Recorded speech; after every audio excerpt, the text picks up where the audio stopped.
Welcome back to this afternoon session of EconPol 2021. We are set to dive straight into the topic that's been top of mind for policymakers around the world, not just here in Europe, with its implications for investment, employment, digital transformation, shaping climate policy and redistribution of wealth, all that you heard of and about in our first session and our first debate as well. But this morning, the EconPol paper authored by Daniel Gros, the director of the Center for European Policy Studies, titled High Public Debt in an Uncertain World, the Post-COVID-19 Dangers for Public Finance, was released. Again, Daniel's angle is quite different, as we've pointed out in our earlier sessions, that from what Mr. Olivier Blanchard had to say. I'm, of course, talking about the dangers of high public debt in what is, we all know, a very uncertain world. And we've established that there are two schools of thought on this and how to tackle it. But it's going to be a massive issue that's going to come home to roost in the coming year. Without much further ado, I am delighted to give the floor to Daniel Gros for his research, his perspectives, and hopefully some direction to us all when it comes to policy directions. Also, do remember we'll be taking questions for Daniel towards the end of his keynote. So please do keep plugging them into our Q&A section of this conversation. Daniel, without much ado, the floor is yours. Thank you very much, Maitri, for this introduction, and many thanks also to EconPol and Clemens for giving me the occasion to speak today to you. It's a great honor to follow Olivier Blanchard and the very distinguished panel which you had earlier. As you already said, the different points of views on how one should look at fiscal policy and the dangers of high public debt levels. And I will probably present you the less positive side, the more cautious side, which usually in my experience turns out to be less popular. But let us see whether I can bring some arguments that have an impact on the debate. So let me try to share my screen with you. I hope you can all see it now.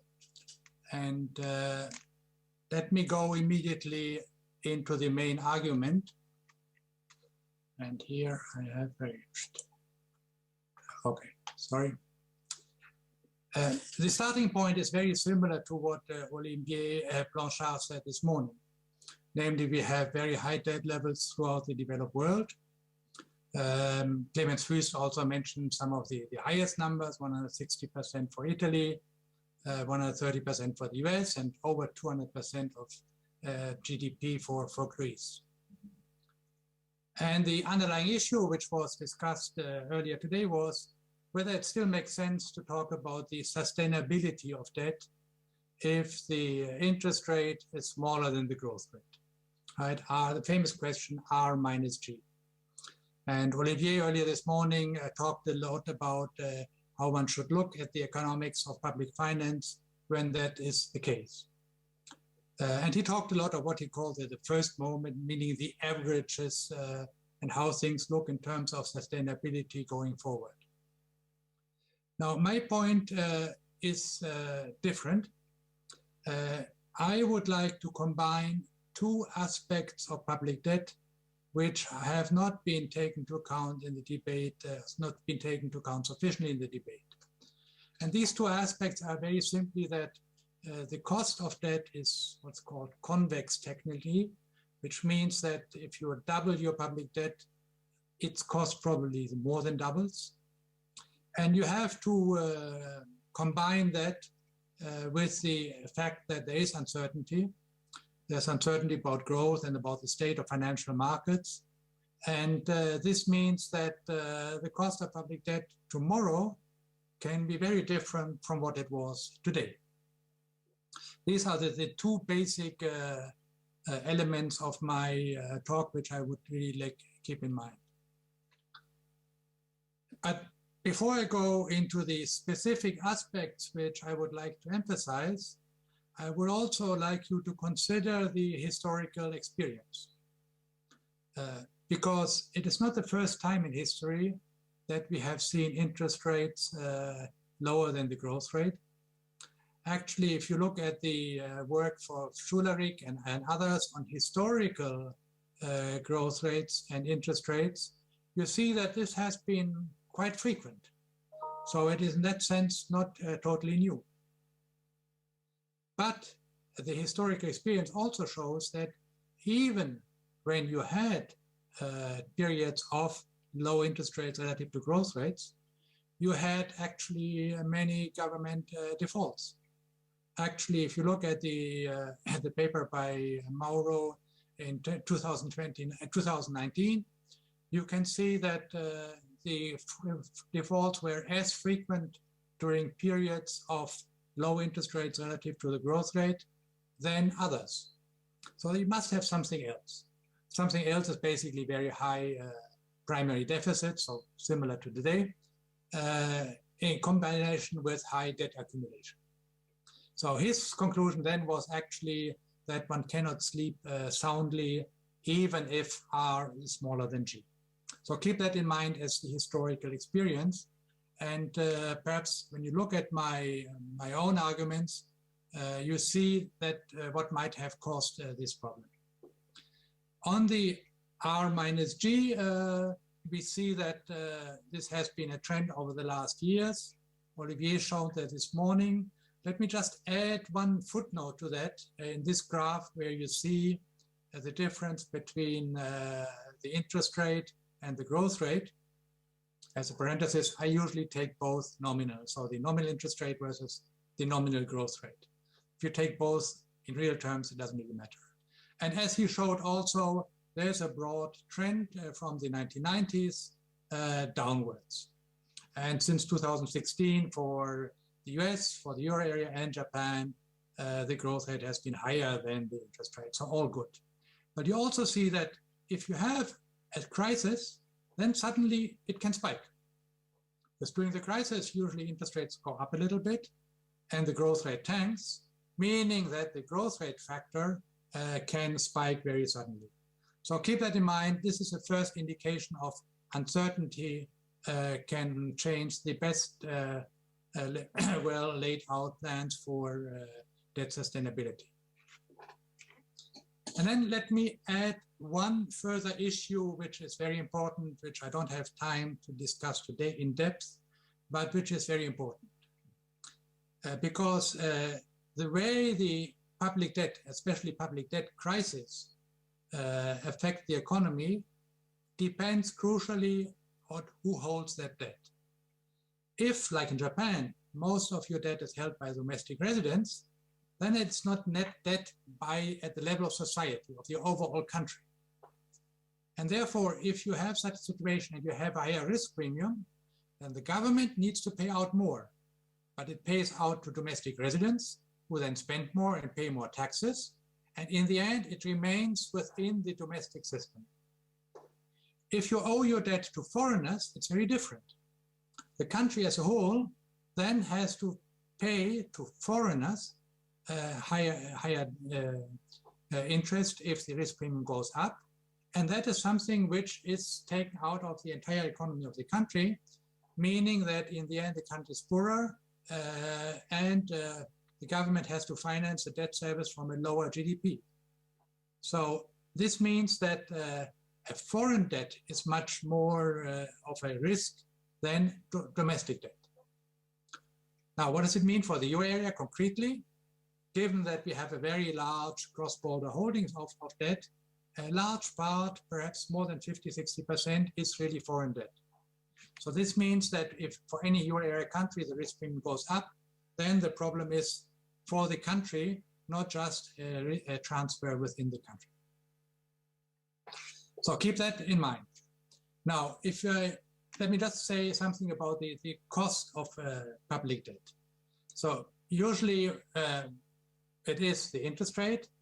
Olivier Clochard called it the risk-free rate, but it's not really the risk-free rate because most countries also pay a risk premium.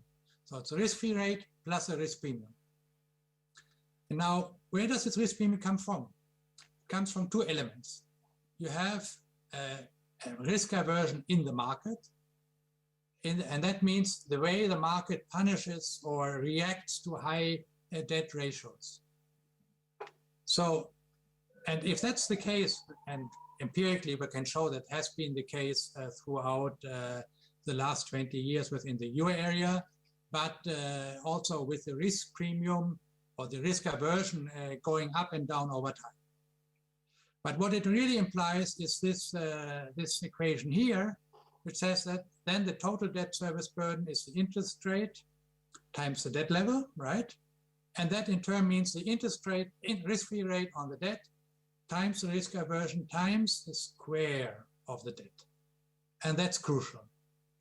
This means that the total debt service burden for the government increases, of course, linearly when the risk-free rate increases, and that was in all the equations of Blanchard, but it increases more than linearly with the debt level. And technically speaking, the second term is convex.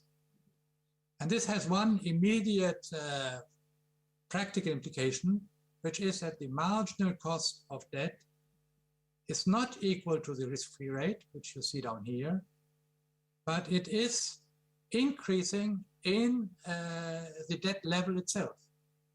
So there's a difference between the marginal cost of debt and the interest rate which you see in the market. So when people say, oh, the government is paying today, let's say 0% in the market, and therefore it should make investments until the yield is 0. That's not quite correct, because the marginal cost of additional government debt is higher than the interest rate, as I showed before, and therefore, especially for governments which are already paying a risk premium, they should think twice about the cost of adding additional debt to the existing one, because the cost of adding additional debt to a rather high one already is that you do not pay only a higher interest cost on the increased debt level because the risk premium goes up, but also because you pay this higher risk premium on the entire debt. So that is the key lesson from this reality, which is the average cost hides the marginal cost. And you see the marginal cost of debt can be very positive and significant, even if the risk-free rate is below 0. If you take the country for Italy, the risk-free rate, which is the German rate, would be negative. But given its high debt level, Italy pays a risk premium, and adding to that debt increases the risk premium.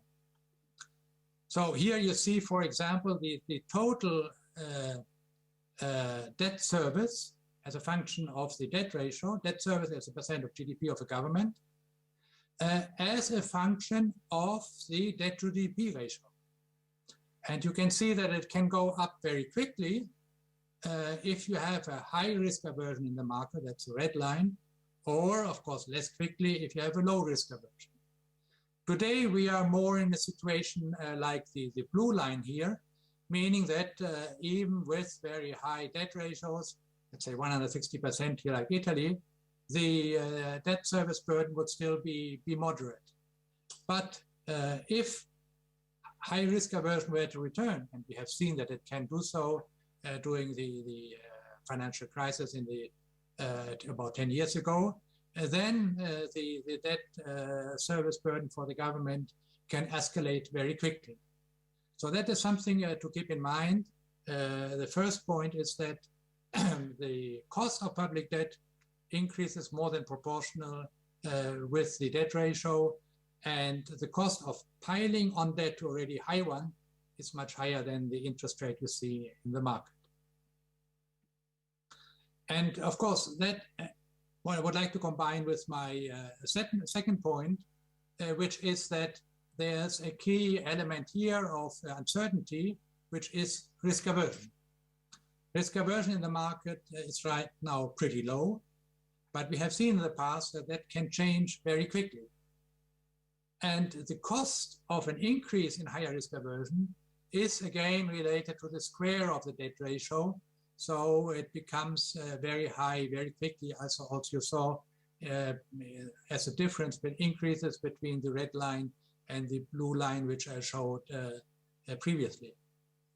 Moreover, when you have a negative shock to growth in the country concerned, that increases the debt ratio, and that probably then leads not only to an impact on the risk-free on the debt service you have to pay via this term here, the square of the debt ratio, but also because maybe at the same time the risk aversion increases in the market. So that means that it is very important to be aware of these elements which are not really captured if we do standard sustainability analysis. And even the sustainability analysis which Olivier Blanchard is proposing does not incorporate these elements. A further element which is important is if you have this dependency of the cost of debt service from the debt ratio, then that can spiral out of control very quickly. And higher debt means that you can have a danger of such a much higher danger of such a negative spiral. And to make just a very simple example, assume that you're in a situation where initially the primary surplus is just not enough to cover debt service. Could be very little. Then the next period debt will be higher, but with a higher debt level, you will also have to pay a higher premium. You will have higher debt service costs, and then the next period after that, your primary surplus will even cover less of the debt service, and therefore you get the spiral where the debt ratio increases ever more quickly. I can show you here a picture where, together with my colleague Cinzia Alcidi, we just did a very similar, very simple simulation for countries where the risk premium depends on the debt to GDP ratio. And we ask ourselves, if you're in a situation where initially you might be between the green line and the lila line here. So you start with a debt ratio, which is, let's say, between 130 and 110% of GDP. And you keep your primary surplus constant. You just don't do anything on the primary surplus, right? Then if you're a little bit above that level, that gets out of control. If you're a little bit below, of course, then that converges or declines nicely. So that is another consequence of this dependency of the risk premium on the debt to GDP ratio, which is something which we observe in reality. Right now it's very low, but it is a fact of life and something that needs to be taken account also in debt sustainability analysis. But now let me come to another element and corollary of convexity. And that is simply that fat tails matter.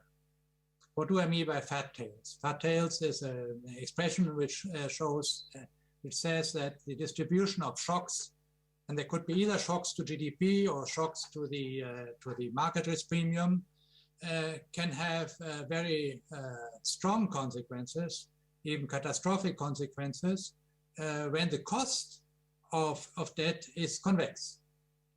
Meaning if it increases more than proportionally with the debt level itself. And that means you have to be very careful with what you think is the probability of extreme events. Because an extreme or very large shock, even if it is has a very low probability, can have an extreme impact. And my simple point is that the history shows that actually distribution of growth rates is very fat-tailed. And let me just illustrate that with one example. There are others one could do, which is again responds a little bit to what Olivier said this morning. It responds to the question, how likely is it that you have shocks which are, technically speaking, 1 or 2 or 3 standard deviations away from the mean? And here I have given you the actual measured growth rates of advanced economies over the last couple of hundred years. which you can get from a historical database.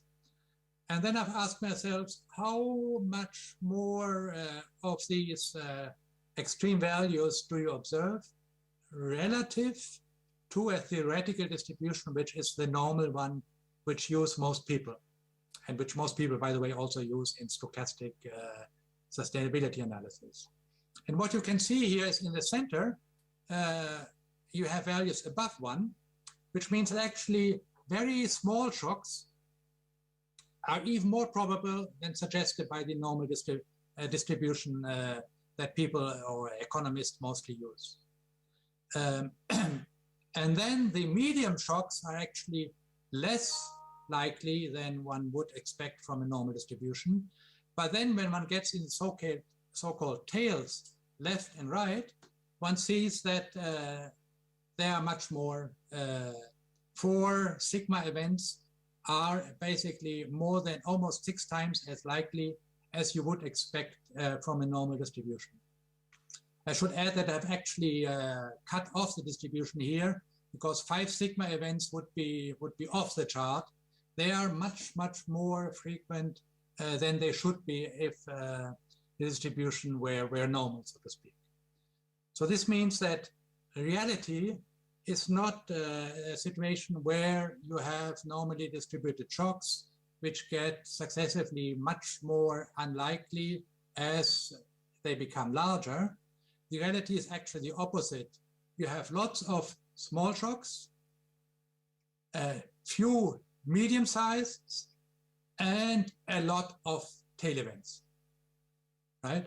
And of course, the negative tail is the one which is most important one. Here you see, as I said earlier, 6 times as many 3.5 sigma events. 4 sigma events are more than 15 times as likely in observed frequency as they should be from normal distribution. So that brings me to my conclusions. And the first one is very clear. If we just look at the debt service burden today, R minus G today, that is not a useful way to look at what level of public debt should be considered prudent. And that is because the cost of public debt is likely to increase more than proportionally with the debt ratio, which has one immediate practical implication, which is not about sustainability, but that the marginal cost of debt is actually higher than the interest rate you can observe in the market. That should be obvious but it's never taken into account by policymakers. And the final point is that you should take into account the fat tails.